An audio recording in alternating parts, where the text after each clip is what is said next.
Talking about clubs, talking about going out. This article, courtesy of the New York Times, piqued my interest. The title says Gen Z doesn't want to start bar tabs. To the chagrin of bartenders, many 20-something bar goers prefer to close out and pay after every single drink, no matter how many they might be ordering during an outing. Just off the back of this, just off the top of it, before reading the article, I have to be honest, I never understood the whole bar tab thing anyway. It doesn't necessarily work in the UK. Maybe it works differently in America because you kind of tip bartenders, and bartenders don't have a minimum wage for the most part. They usually get paid off of tips because their minimum wage is so low. But the whole bar tab thing was never a good idea, I never thought. Especially if you were like a dirty, fucking struggling hipster, arty type person. You never had enough money anyway. So when you were going to the bars, number one, when you went to a bar, you already went pre-drink crazy. I know I used to do anyway. Not just sure if kids nowadays do the same thing, but we used to pre-drink hard.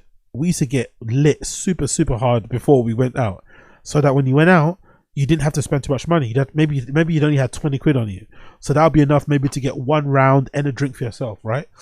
You just sneak off and get a drink on your own. But you never really opted for the bar tab thing because you never had the money to kind of make it make sense. You only wanted to pay for what you wanted to pay for at the time. And you also kind of enjoyed the whole kind of ritual of going up again to the bar, getting a drink. You never know, you might bump into a couple of hoes, a couple baddies and shit, get chatting. You know what I mean? You might bump into a couple fellas. They might invite you to have a little sample of their multivitamins, whatever. It's just fun. So I never understood the idea of having a bar tab. It's not necessarily a thing that gets done here. There are some cocktail places that do that, I know. But for the most part, I think actually in Europe they do that. I know they do that in Berlin. I've been to a couple of bars and pubs there, especially one bar I went to. What's that one? The one my friend used to work at. Is it the Zoom, whatever the fucking bar called? I forgot the fucking name of it. But they have a bar tab thing there. Maybe some other pubs do. And I think it kind of works kind of well there because the drinks are kind of cheap for the most part. But I don't know, man. I'd much rather pay for what I'm drinking one by one than having a bar tab open and doing that whole shit. It's a bit shit. I'm not gonna lie. Maybe it looks cool with some people. I never really think it does. Just pay for your drinks when you want it. But hey, let's see what Gen Z are saying. Culture of the New York Times. Late one Saturday night at Bar Lubitsch at Lubitsch at West Hollywood cocktail bar known for its kitschy Soviet era decor, frosty vodka drinks, Scott Corink and Nolan Max wriggled themselves from a sweat-drenched dance floor and made their way to the bar counter.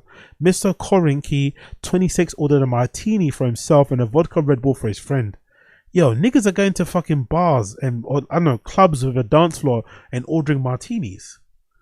I don't know, this new generation are wild, isn't it? Like, give me a quick vodka Red Bull or some shit, you know what I mean? At most, or a beer, or a fucking shot. I'm not ordering a fucking martini, you know what I mean? Like, don't get me wrong, I'm a fucking stickler for the fucking espresso martini in Berghain, right? Or Panama Bar. That's like a ritual, you know what I mean? You go into you queue up at Berghain, you're sweating buckets before you go in, you finally get passed through again, you get patted down and shit, you get in, boom, boom, boom. Ritual is always go straight to fucking Panama Bar and get your fucking espresso martini before you do anything, you know what I mean? And just enjoy the view from the back of everybody dancing, the light coming through the fucking blinds. Oh, fucking brilliant. But that's one. I'm not drinking espresso martinis all night. I'm just drinking one. Plus, if you're on certain multivitamins, you're going to be shitting hard. You know what I mean? And I don't know about you, but club toilets, wherever they are, Berghain, whether it's a fucking dive bar, whether it's a Weatherspoons, there's no place else I would rather not shit than a club toilet or a bar toilet. Never. Not doing it. I have done it before. The technique of like peeling off the tissue paper and placing it around the edge of the toilet seat and then sitting your fat ass down. But I try to avoid it if I can. The bartender yelled out a question over the music. Do you want to start a bar tab? Mr. Korinky shook his head and said no and swiftly closed out. The pair might order more drinks later on, but the prospect of opening a tab was verboten. Why leave a credit card with a bar? I don't know if I'm going to be here that long, so I don't want to leave a tab open. Commitment issues. Exactly. That's a good point, by the way. I forgot about that. That's the other point about the bar tab. You meant to leave your card behind the bar, innit? Nah, brother. Not on that time, because, you know, certain multivitamins, I might need that card. You know what I mean? If you know, you know. Certain multivitamins, I might need that card. So I'm not about to leave it in the bar. And also, no. Just even if I'm not on multivitamins, I'm not leaving that shit behind the bar. Allow it. His ethos reflects a growing phenomenon among Gen Z bar goers, an aversion to opening a bar tab. Much to the dismay of bartenders, many 20-somethings prefer to close out and pay up every drink no matter how many beverages they are ordering. But I don't understand this. If you're a bartender, right, even in the States, wouldn't you prefer for people to pay for drinks one after the other instead of having a bar tab? Aren't people most likely to... won't you get more? Won't you get more from like tips after every drink as opposed to after the end of a bar tab? Or am I bugging? Like, I'm more likely to give you more money as a tip after every drink as opposed to the end of a bar tab. If I close out my bar tab, I might just give you £10 on top or 5. But if I'm ordering a drink, I might just say, hey, if it's a tenner, I'm just giving you that tenner. Whatever the change is, you keep it. Do you know what I mean? That's what I'm just keep doing. Boom, boom, boom, boom, boom. And you get more money in tips that way, I'd assume. Plus, I'm one of those people. I'm one of those people pleasers. When I go to a bar, I want the bartenders to like me. You know what I mean? I want them to not like make my drink angrily. I don't care if it's a woman or a guy serving me. I want them to like me. So I go out of my way to just tip them anyway. Even in England, London, which you're not meant to because they usually earn a decent minimum wage. But I'm like, yeah, just keep the change. And I try when I go out anyway. Again, a bit of a people pleaser, dick sucker, weirdo guy. I try to take cash with me when I'm going out, so that, you know, hey, you can keep that change, just put in your pocket and keep it moving. But, you know, some people are different. But yeah, I don't get it. It continues. So that's a nice looking bar, isn't it? New York seems to have like a good little vibe in terms of bars and clubs and shit. The reason for this is myriad. For a generation that consumes less alcohol than older drinkers, opening tabs can seem exorbitant. They have been accustomed to one and done transactions, usually with a simple tap of their phone, and consider purchasing drinks at a bar to be no different from, say, buying a coffee at a cafe. They can feel anxious about losing track of their spending by leaving their credit cards behind the bar. Yeah, just don't want to leave it, man. Allow that. I don't want to leave mine. It's like bringing your passport to a club for ID, and then they ask you to scan it. You're like, shit, why are you touching my passport? I mean, like, just allow it.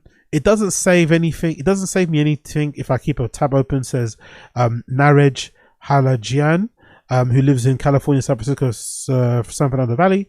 I'll swipe my card again. I get an extra 10 seconds. They should actually try and push people to go to bars with cash as opposed to push people to put cards behind the table or cards behind the fucking till. If it was me. If I had a bar, I'd like push, hey, could you please bring cash, you know?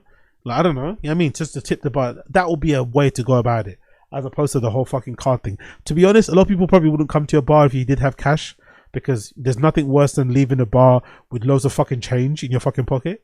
But I think that would be the best way to kind of slightly push people in the direction of getting tips.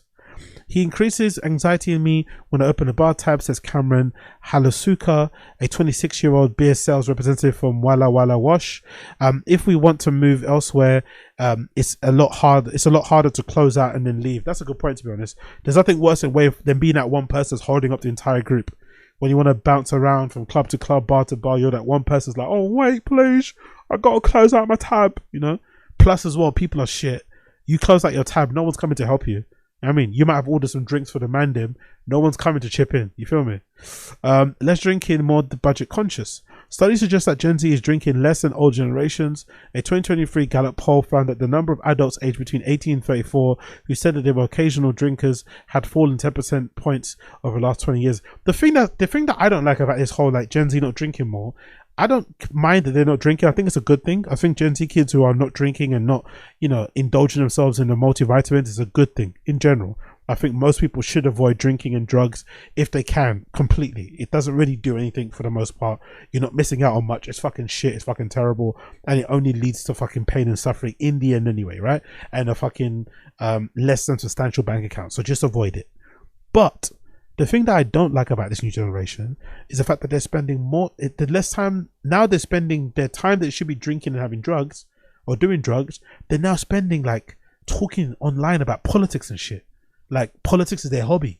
Do you know what I mean? Like all this like social justice shit. It's like, bruh, I'd much rather you be drunk and high than you be online just spouting political shit every day or every night. Acting as if you can change the world, acting as if like you know everything.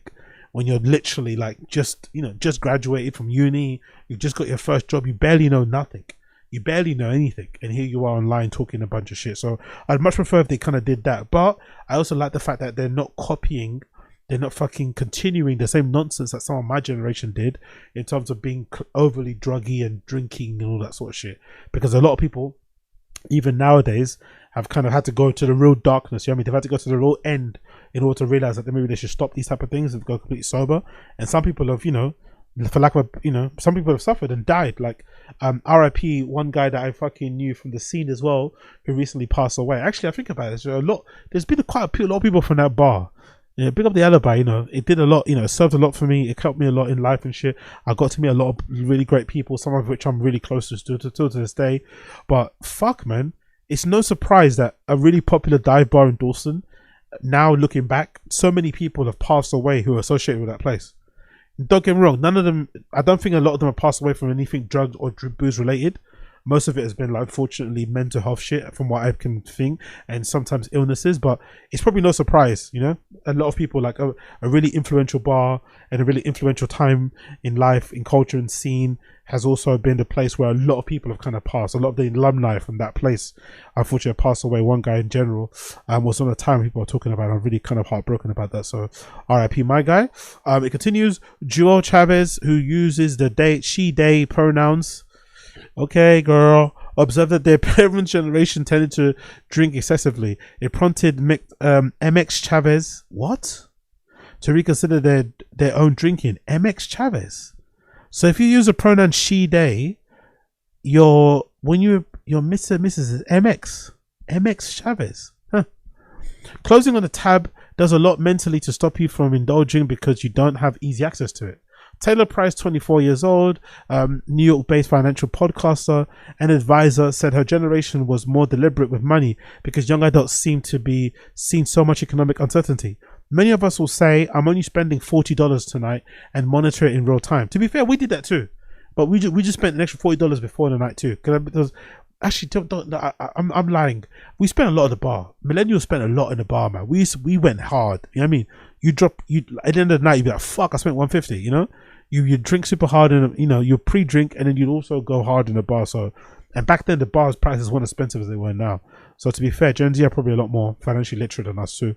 Michelle McMillan, a former portfolio manager and securities analyst who teaches personal finance at the University of Maryland, said accessibility of online financial literacy tools had shaped her undergraduate students' hyper-cautious money habits. This is a scene. What's this from? Some people said that they didn't open tabs because they didn't want to leave their credit cards behind. These are really nice pictures. I love these really old school, like, flash pictures that they do in New York Times.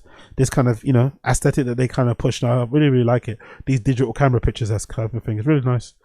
Another really cool picture here too.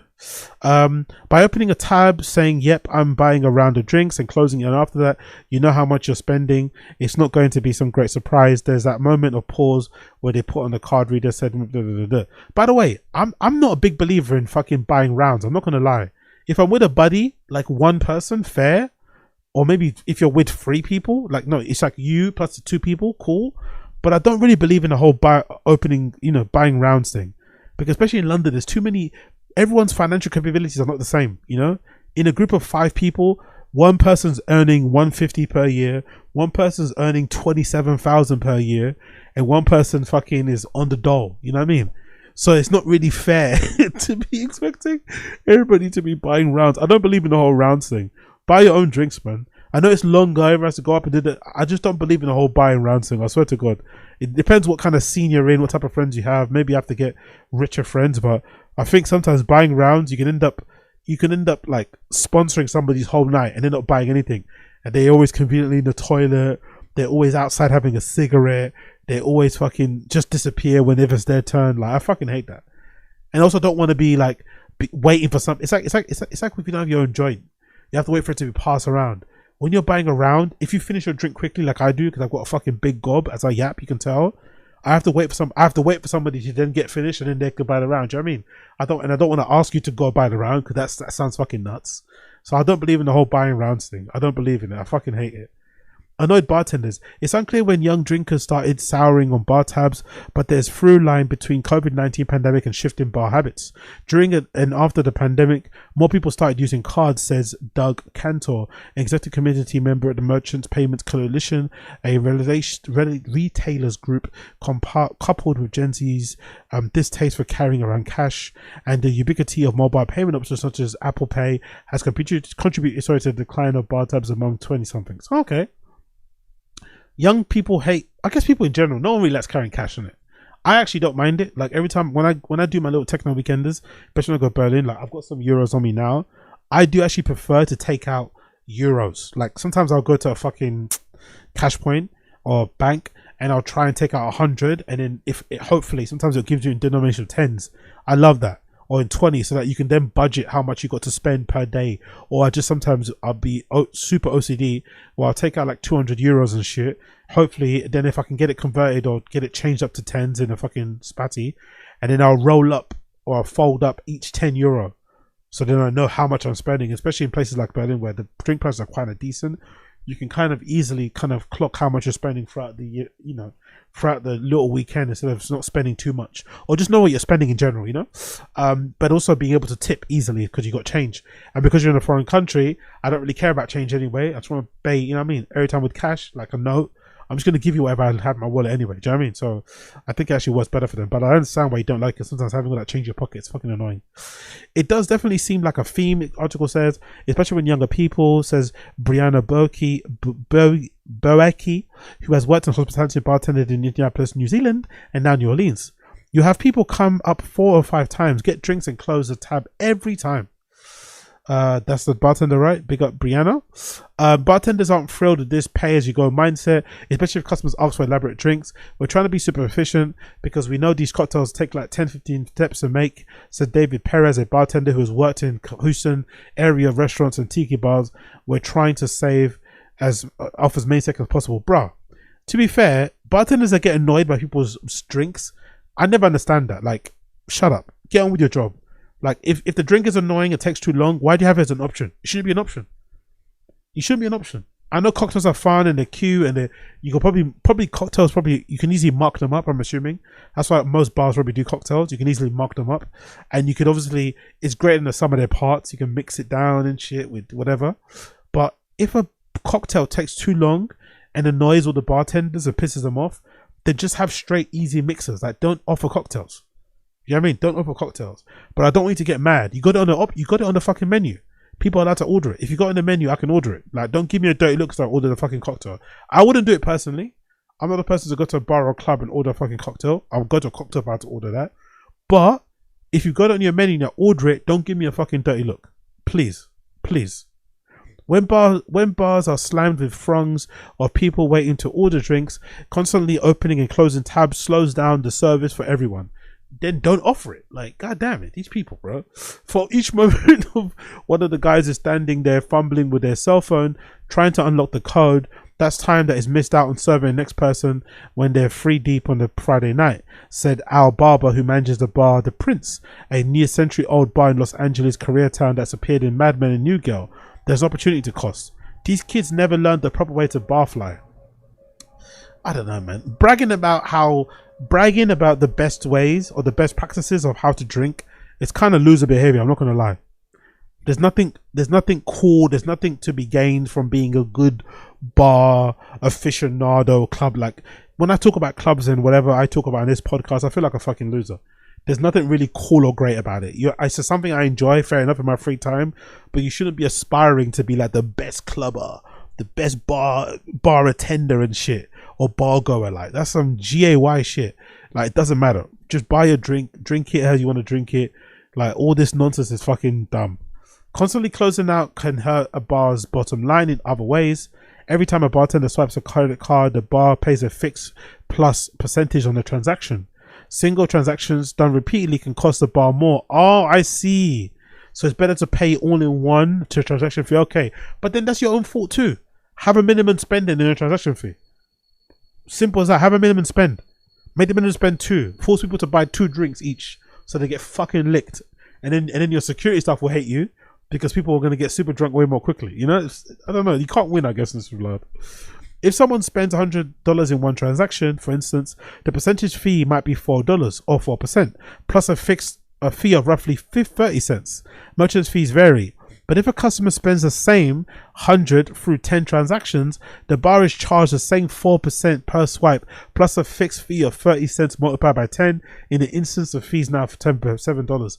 But to be fair, bar tabs kind of take the spontaneity out of going for a drink. You know? They take the spontaneity out of it because you don't know how long you're gonna be anywhere. Sometimes the best nights start off with the whole crew saying we're only going out for one.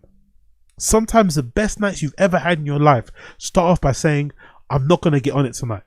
Tonight we're not getting on it. No, I'm not getting on it tonight. I got gym in the morning, I got football, I got work. Sometimes the best nights always start off by you saying, whatever happens today, I'm not getting fucking hammered, I'm not getting fucking super sloshed. And then guess what happens? It just rolls into that kind of evening. So if you start telling people so how are you going to know when you're going to need a bar tab to be open or not? Until you get there, until you're about 3 or 4 drinks in, and you start fucking talking to the fucking hot, bartender. She starts giving you the eyes. You start thinking she likes you, but she's actually just a professional doing her job, and she's got a fucking husband and a whole family back at home. But she's giving you a good little time and giving you some attention, listening to your dumb stories and laughing at your little jokes. And it's all a good time, but then by then you're like 6 drinks in, and then you want to open a tab. You know what I mean? You don't know. It takes the spontaneity out of it, man. Come on, clubs, be fun. That piles up the cards when the cards are swiped hundreds of times per night. Credit card fees, which soared 80% from 2020 to 2024, according to Mr. Cantor, the Merchants Payment Coalition, are one of the highest operation costs for bars or restaurants besides labor and rent. Really? I didn't know that. Huh? One of the highest operating costs for a bar is the fucking fees. That is crazy. I didn't know that. That is honestly opening a bar, having a club. I think I've probably got to reconsider my options. I really want to open my own club sometime in the future. I want to do like a Joe Rogan thing. Just open my own club and just book myself to play, and then I can become the next Tiesto. But Jesus Christ, bro. Merchant fees, credit card fees are the highest cost, are the highest operating cost for most bars and restaurants besides labor and rent. Besides, salaries and rent. Jesus Christ. Derek Captain, wine and spirit sales consultant from Tallahassee, Florida, said car transactions at his former bar and restaurants accounted for quite a bit of the business, which sometimes brought in $15,000 per day. The restaurant eventually started to pass the cost on to customers. Mr. Captain said other bars subsidize these credit card fees by taking 3% of the bartenders' tips. That's brutal. That's brutal. So the only option is to save you from paying so much in fees is to offset the cost of the fee onto the patrons who are not going to like that, or to offset the fee onto the fucking bartenders and take it out of their tips. They're not going to like that either. The options. Lessons in bar etiquette. Yep, look at that. I don't know. There's something kind of cool. Maybe someone should do a photo book about that. I know there's a photo book that exists. There's really cool club book of all the popular techno clubs in Berlin, where someone took pictures of the dance floor at the end of the night at all the major big clubs. It's super fucking cool. I wonder if somebody could do like the same thing with like the back of bars, take a picture of the fucking tills and shit at the end of every night at some of these big kind of cocktail bar places and shit. That'd be so fucking cool to kind of see how they look and shit. That'd be amazing to check out and shit. The different ways they're set up, cleanliness and shit, all the random stickers. Love it. Mr. Bryan said that he had opened bar times before, but that negative experience has once given him a pause. One night he was trying to get a bartender's attention so he could close his tab at a busy pub. He waited so long that he missed his bus back home. But Mr. Bones believed that shyness also prevented him from speaking up and grabbing a counter quickly. Yeah, that's true. But that's also part of a good night. I bet he had a good night home. I bet you had a good journey home, man. That's also fun. That's also part of the fun. Missing your bus, not getting home on time, that's also part of the experience. Don't deny it. Some people in the older generation feel more confident trying to flag down someone and make a little bit of a stir to get themselves out there. I worked in service. I'm self-conscious sometimes, so I still didn't want to force anyone's hand. Now, I've worked in service too, and I know that some people are just busy and don't see you, so you have to go out of your way to kind of get their attention. It's not a bad thing. Especially if you've got a bar tab open. It's not a bad thing at all. It's not a bad thing. I've done it plenty of times. And you actually gotta once you do that, you also got to be conscious that their reaction isn't going to be personal. You know, it's not a personal thing. You're gonna make them frustrated and pissed off because you're like waving at them and shit, trying to get their attention. But you're just trying to close out your tab so you can keep it moving. It's not a big deal. And obviously you can tip them to kind of, you know, make up for the fucking wave or the hello, excuse me. But obviously one thing you shouldn't do: never fucking click your fingers. Never click your fingers. Never whistle. Never click your fingers and whistle. That's the quickest way to get some drink thrown at you or just get thrown out. You know what I mean, never click your fingers and whistle. Sensing that some Gen Z barflies might be bashful or perhaps less experienced at traditional bar etiquette, bartenders have tried gently nudging them to consider opening tabs. If he anticipates an impending rush to the bar, Mr. Perez will sometimes tell bar goers, "Hey guys, let's just start a tab right now." That's fair. That's fair. If you've gone up a few times and you know they can see you're chilling and you've got some, you know, you got some of the hers with you, you got some baddies with you, you got some lads with you. They can see you having a good time. Just open a tab, you know what I mean? That's an offer, fair enough. But if I say no, don't give me a dirty look. Others opt for something more overt. For better or worse, I'm pretty well known for chirping back at people, says Mr. Barber. I'll be like, that statement makes no sense. What do you mean you'll close it out for now? And then they'll laugh embarrassedly and they'll be like, okay, my bad. Okay, that's, to be fair, I remember that happening in New York. I'm not sure if that's a New York thing, but that was a big lesson I learned. When we went to New York for the first time, me and my friends, big up all the BNTL crew and extended family, when we were all like 18, 19, 20-ish kind of years, the first sort of like big lads holiday, like 14, 15 of us that went there. We didn't really know much about the whole tipping thing. So we were all these London lads, right? Big group of boys making a bunch of noise, being all fucking toxic and shit, ordering a bunch of drinks and, you know, one tip. And I think the guy was kind of small too. He was like, "Hey lads, like, come on, like, just open the fucking tab. You know what I mean? Open the tab and start tipping, please."